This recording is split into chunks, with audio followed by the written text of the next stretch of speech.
Hands-on with the Samsung Galaxy Note 8, the new best big phone. The Samsung Galaxy Note 7 was one of the best phones of 2016 until it began to catch fire. A few weeks later, it was recalled and then discontinued. It was a sour end to what appeared to be a good year for Samsung. 12 months on, it doesn't seem to have caused any lasting issues. The Galaxy S8 and S8 Plus are easily two of the best handsets of the year so far, selling in droves. And the company has just announced the Samsung Note 8, a smartphone I never thought would come to be. Before delving into my hands-on first impressions, here are the key facts you need to know about Samsung's latest phablet. Samsung Galaxy Note 8 UK release date, September 2017.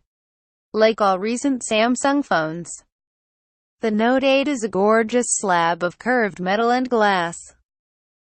It looks a lot like the S8, but it's more straight-edged, more business-like, and the curved screen is steeper to aid S Pen note-taking.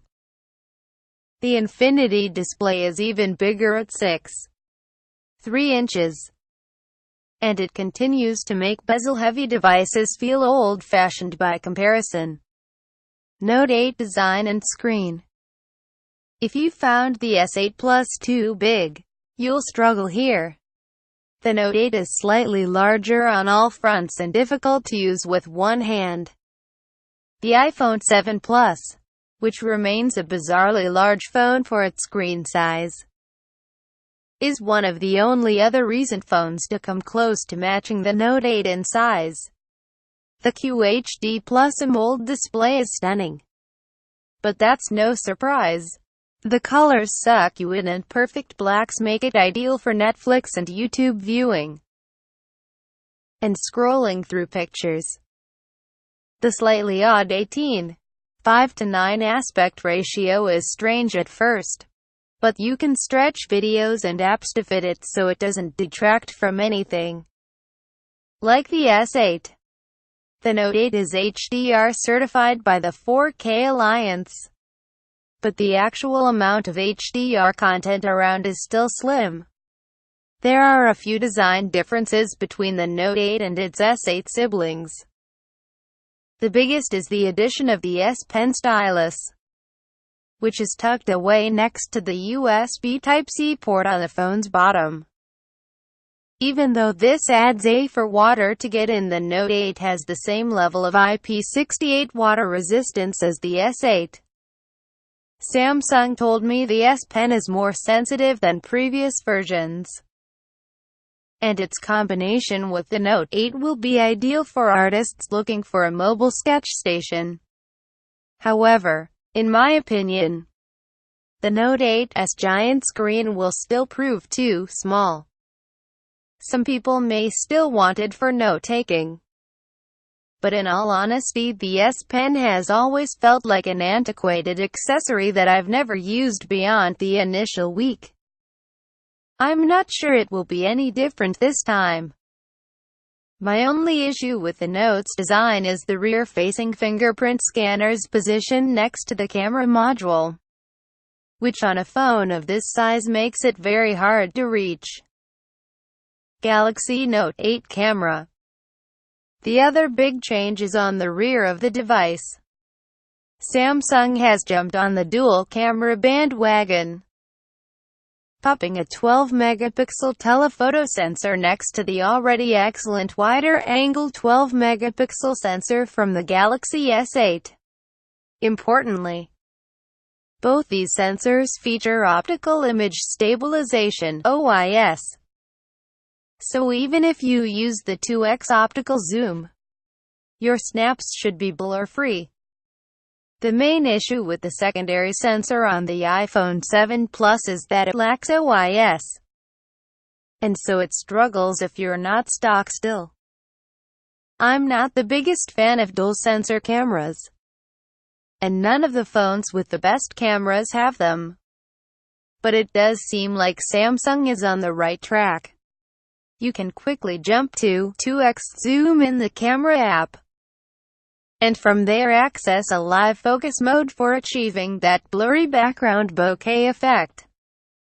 Again, false bokeh effects can often look terrible, but in my short time with the Note 8, the results looked good. The second sensor really helps here. On the front you get the same 8-megapixel selfie camera as the S8. Galaxy Note 8 specs.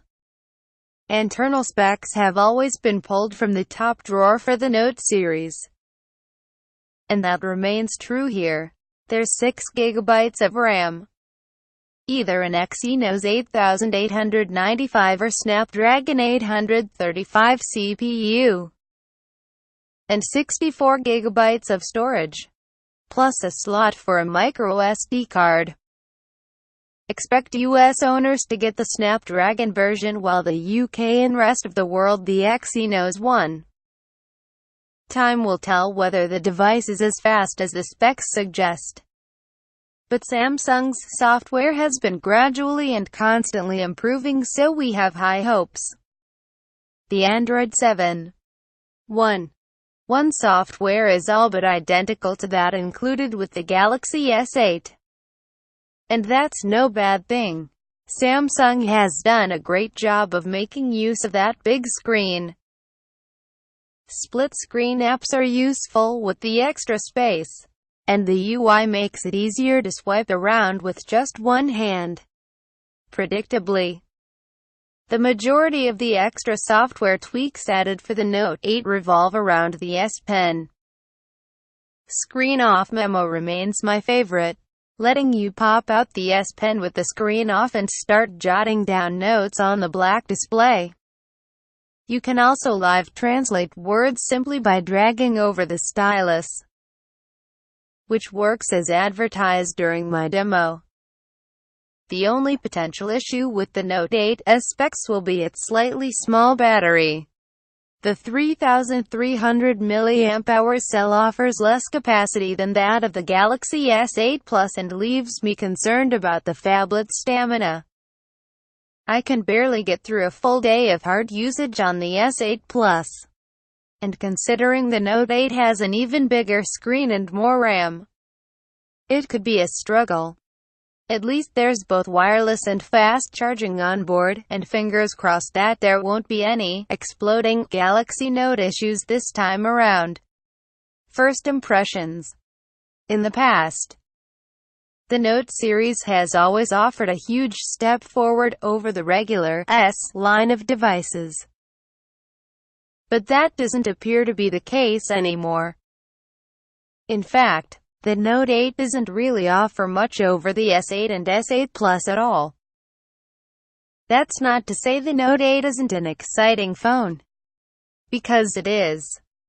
The S Pen will be useful to some, it just isn't for me, and the more straight-edge design with steeper curves will appeal to those who find the S8 too curvy. But the biggest difference will hopefully be the camera. Samsung isn't necessarily saying the camera will be better, but it does seem to offer greater versatility. I love the telephoto lens on the iPhone 7 Plus, and the addition of OIS here should make Samsung's version even better.